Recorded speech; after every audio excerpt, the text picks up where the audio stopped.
Bismillahirrahmanirrahim. Assalamualaikum warahmatullahi wabarakatuh. Alhamdulillah, hari ini tahapan pembangunan Masjid Ar-Raudhah Bloreb dilaksanakan. Dalam hal ini dari Kementerian Agama Kabupaten Merauke, Ustaz Majianto mengukur arah kiblat untuk lebih meyakinkan kita dalam beribadah kepada Allah Subhanahu wa Ta'ala. Jadi terima kasih Ustaz Majianto, hari Minggu, hari libur sudah membersamai kita untuk mengukur arah kiblat. Semoga ini berkah untuk kita semuanya. Amin amin ya robbal alamin. Ar-Raudhah Bloreb insyaallah yes dan akan terbangun. Amin.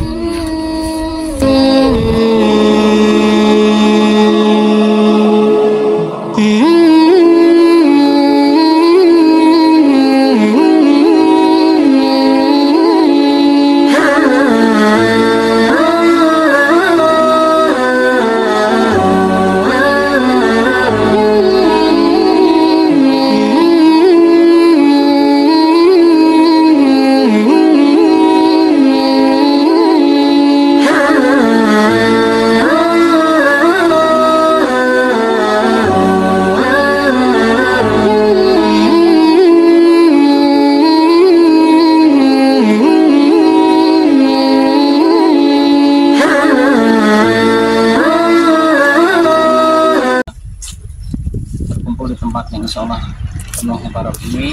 Pada pagi hari ini mari kita bersyukur kepada Allah dengan cara menaikkan niat. Mudah-mudahan apa yang kita lakukan ini menjadi salah satu pahala jariah di akhirat kita. Bapak Ibu, bapak-bapak yang dirahmati Allah Subhanahu wa Ta'ala, salam dan salam semua tercurah dari bahan junjungan Nabiullah Muhammad SAW. Mudah-mudahan kita di akhirat mendapat syafaatnya. Baik, langsung saja terkait pengukuran arah kiblat pada pagi hari ini, bapak-bapak yang dirahmati Allah. Pengukuran kiblat pernah dilakukan di tempat yang lalu. Sedikit sudah saya sampaikan briefing, mungkin ada bekas yang pengukuran juga itu. 5 derajat, kita nggak lagi menghadap ke Ka'bah kalau dari Indonesia. Bisa menghadap ke Kamerun. Nah, tempat ini main bola ya. Kenya atau Kamerun. Melenceng 10 derajat ke arah utara ke Somalia, melenceng 15 derajat bisa menghadap Sudan, 20 derajat ke Yaman, 25 derajat ke arah Saudi. Kalau ke arah utara kita menghadap Israel, kurang 5 derajat bisa menghadap ke Mozambik. Jadi disinilah kehati-hatian, mari kita tepat menghadapkan ketika sholat, kita benar-benar menghadap kiblat. Bagaimana cara bisa sampai sana dengan kiblat ikhtiari tadi? Apa yang digunakan ilmunya? Banyak sekali cara mengukur, 1000 cara, tapi secara garis besar atau secara hal yang mudah dipahami di masyarakat. Pertama, menggunakan ilmu yang disebut trigonometri. Mungkin kalau kita masih ingat, jadi segitiga bola. Segitiga itu kan begini bapak-bapak ya. Nah, kalau segitiga ini segitiga apa namanya? Siku-siku. Siku-siku. Nah, segitiga siku-siku ini ada 3 titik. Nah, titik pertama titik koordinat di mana kita berada. Titik kedua adalah titik Ka'bah. Titik ketiga adalah titik utara.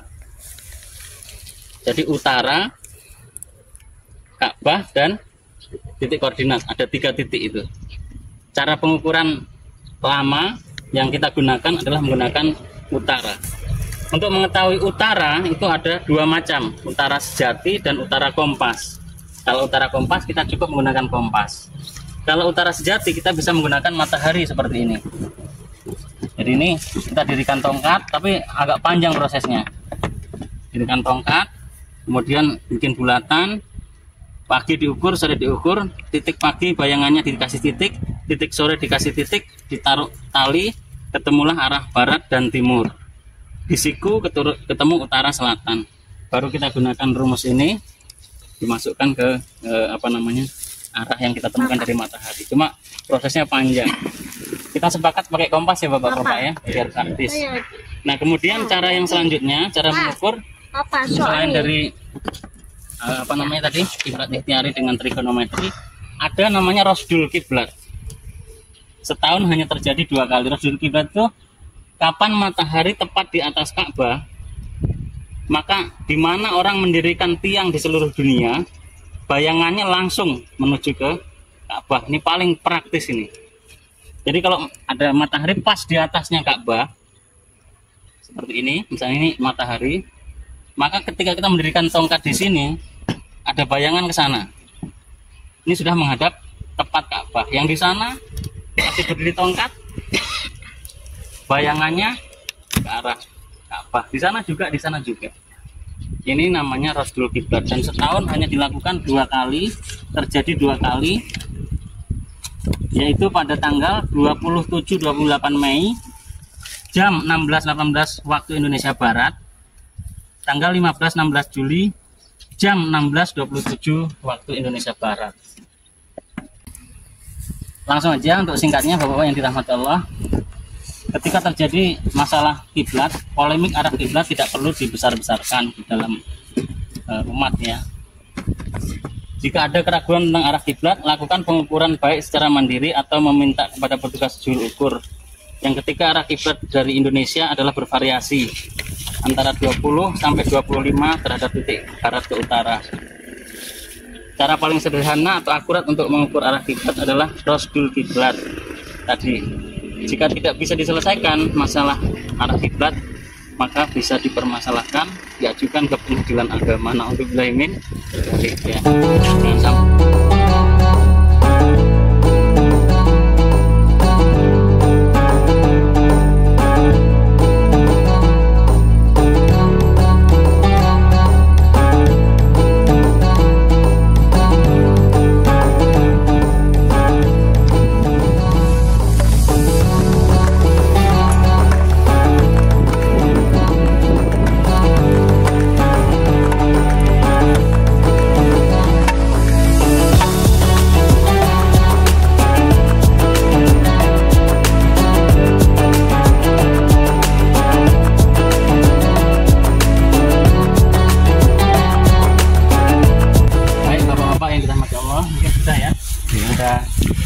Terpasang panca.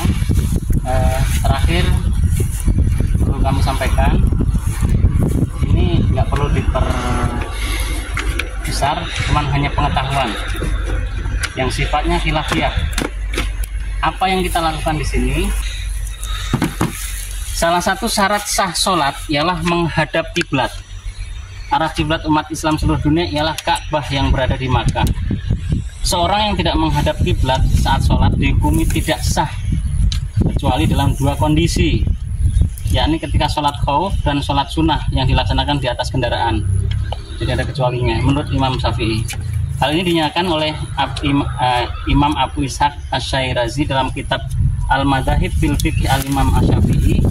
Al-istiqbalul kiblat surutu min sihhatis shalah illa fi halaini fi syiddatil khauf wa fin nafilah fis safar.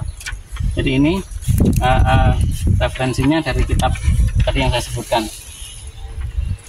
Kita di Indonesia rata-rata bermadhab Syafi'i, tapi ada yang Hambali, ada yang Maliki. Nah ini nanti ada yang mengatakan nggak mesti harus pas ke Ka'bah, yang penting arah-arah Ka'bah saja sudah sah. Itu versi imam yang lain. Sedangkan kita yang tekankan di sini adalah sedia payung sebelum hujan. Daripada dihukumi tidak sah, mendingan cari yang paling afdol. Kalau hanya utama itu banyak, tapi kita mencari yang lebih utama, itulah yang disebut dengan afdol. Insya Allah mudah-mudahan masjid kita kiblatnya kita cari yang paling afdol. Demikian Bapak-bapak yang dirahmati Allah, kurang lebihnya saya mohon maaf yang sebesar-besarnya. Kalau ada benar dari Allah Subhanahu wa Ta'ala, ada khilaf, saya mohon maaf terkhusus diri pribadi dan atas nama instansi Kementerian Agama Kabupaten Merauke. Saya juga mohon maaf atas segala pelayanan yang kami berikan kalau kurang maksimal. Sekali lagi, kalau ini ada baiknya datangnya dari Allah Subhanahu wa Ta'ala, ada kurangnya murni dari diri pribadi, mohon dimaklumi. Demikian akhirnya wabillahi taufiq wal hidayah. Wassalamualaikum warahmatullahi wabarakatuh. Waalaikumsalam warahmatullahi wabarakatuh. Kita tutup dengan doa kafaratul majelis. Subhanakallahumma wa bihamdika nasyhadu an la ilaha illa anta nastaghfiruka wa natubu ilaik. Alhamdulillah.